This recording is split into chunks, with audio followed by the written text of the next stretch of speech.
WoW private servers have an inherent flaw that I don't think many other content creators on YouTube have ever discussed. World of Warcraft private servers are basically servers that are hosted by people that are other than Blizzard. And these hosted servers usually harken back to days of old, where it would be Vanilla WoW, Wrath of the Lich King, Burning Crusade, where they basically try to recreate the game as it was back in the day. Now, there are some custom private servers where they change the rules of the game a little bit. However, these servers are not as successful as the Blizz-like servers. So the most popular servers have always been servers that are quite close to how the game really was, such as Nostalrius, Warmane, etc, etc. There have been many controversies and corruption scandals involving private servers in the past, as these are just people running their own server from their parents' room. It's not so much Blizzard or a corporation running these servers, but these GMs are just people. And hosting these giant servers where thousands of people play World of Warcraft on has to cost some money.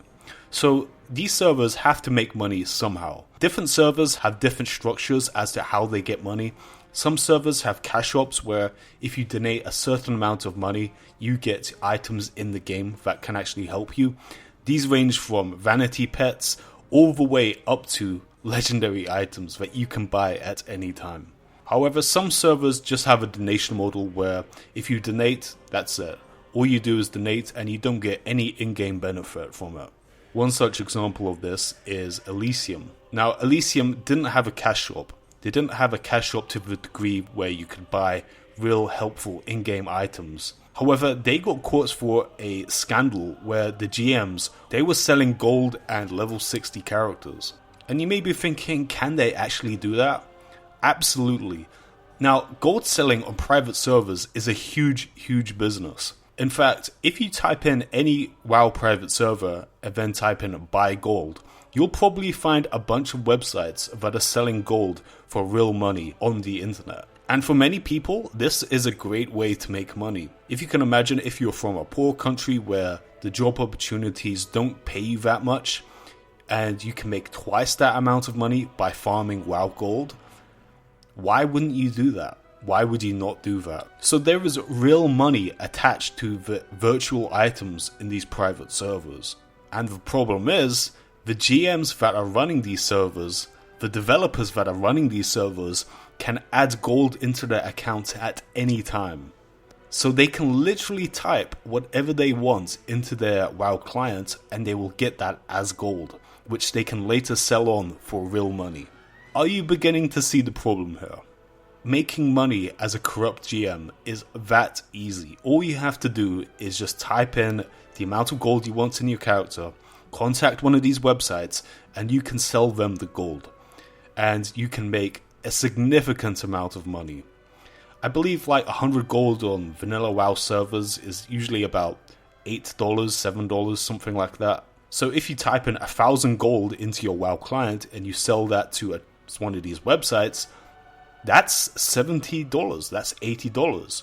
Or 10,000 gold, that's $700, $800 that you can just type into your account at any time. And GMs on private servers have this function. GMs on private servers have many powers that lets them do this. You can level up characters, you can level down characters, you can type in legendary items into the game. There are many things you can do as a WoW GM. And like I mentioned before, on the Elysium private server, there was a scandal where allegedly these GMs were creating level 60 characters, rank 14 WoW characters, and selling gold to these websites.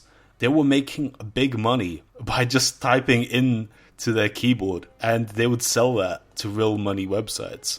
And this is what destroyed the server. After this scandal was broken out by other GMs on the server, everyone fled that server and went to a new server called Light's Hope. This could happen to anyone. This could happen to any server. We only heard about this because other GMs that were in Elysium broke this news out. If they didn't do that, we would have never known about the gold selling and corruption on Elysium. How many private servers are there where this is happening and we do not know about it? It has to be many. There's no way this is the only person. This is the only few people that have ever done this in the WoW private server community. Because it's so easy. It is so easy to just create money. All you have to do is just type into your keyboard and you have money. You have $1,000. You just type in 20,000 gold and there you go. There you get $1,000. Humans aren't random. We follow our incentive. If we have a great incentive to do something, then we're probably going to do that. I mean, these GMs and private server hosts, they're not rich people. They're just people like any of us. We're all just trying to pay rent. We're all just trying to get by. And if there is such temptation where you can just add money into your account at any time, why would you not do that? There is so much incentive to be corrupt on a WoW private server. It is absolutely crazy. Now you may be asking, why wouldn't this happen on the Blizzard servers? Why would this not happen on the official World of Warcraft servers? Well, the problem is that GMs are actually employees. And if they do something that is against the books, if they do something that is not right according to their employment contract, they can be sued and obviously fired. So Blizzard GMs have a lot of incentive not to be corrupt. And that is assuming that they can even type golden items into their account at any time. I think your general customer service GM probably doesn't have that power on Blizzard servers, yet they definitely do on private servers. So this is why this doesn't happen on the Blizzard servers, at least not that we know of. And the whole situation reminds me of fiat currencies. If you don't know what fiat currencies are, it is basically the currencies that we use right now, such as US dollar, Great British pound, euro, etc, etc. Now back in the day, these currencies were actually backed by gold. So if you took in a $20 note and you brought that into the bank, they would give you a silver equivalent of what that note is. Paper money used to be an IOU to a bank, and you would give the IOU to the bank and they would give you the silver equivalent of that paper note. However, this is not how things are today. You know, fiat currencies or paper money is not backed by anything. There is no backing behind any of these paper monies. And what's worse is that governments have a monopoly on printing this money. So governments can print as much money as they want of this stuff. And inevitably, this dilutes the value for all the other people. Like, why do you think the value of currencies is going down each year? Why do you think the value of currencies is always going down, yet resources that have a tangible value are going up? It's not so much that they're going up, it's that they are going up relative to fiat currencies, which are losing in value. Or look at cryptocurrencies. Cryptocurrencies are always going up in value. If you look at the charts of them, they are just going up and up and up. That is because of scarcity. There is a limited supply of them and they cannot just be printed out, or you cannot just type into your computer, I want 100 bitcoins and it gives you it. It doesn't work that way. Therefore, the value is something that appreciates over time. However, fiat currencies depreciate over time. You know, governments are just people.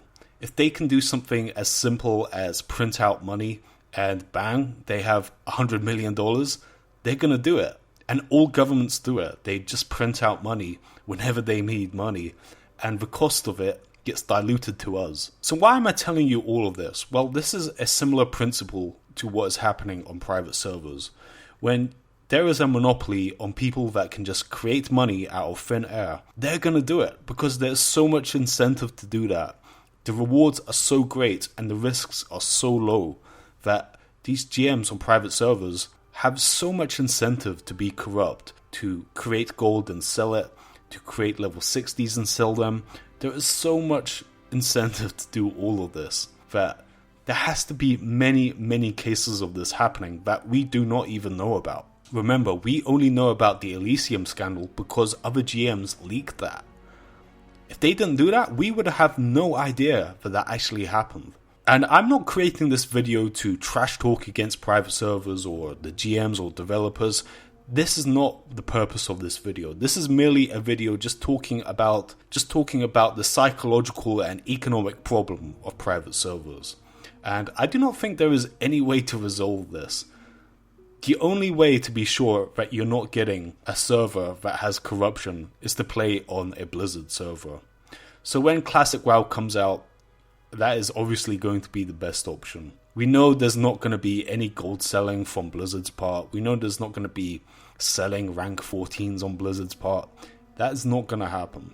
Because as soon as you try to do something like that in Blizzard, you're going to get sued or fired. So there is no way they are going to do that. Well guys, I hope you enjoyed this video. This video is just me speaking about my thoughts. I don't think anyone has ever spoken about the economics of private servers before, but it is one of the biggest problems that private servers have, and not many people have been speaking about this. Well guys, I hope you enjoyed this video. Make sure to drop a like down below, and subscribe to the channel if you are new. This is vaulty, signing out.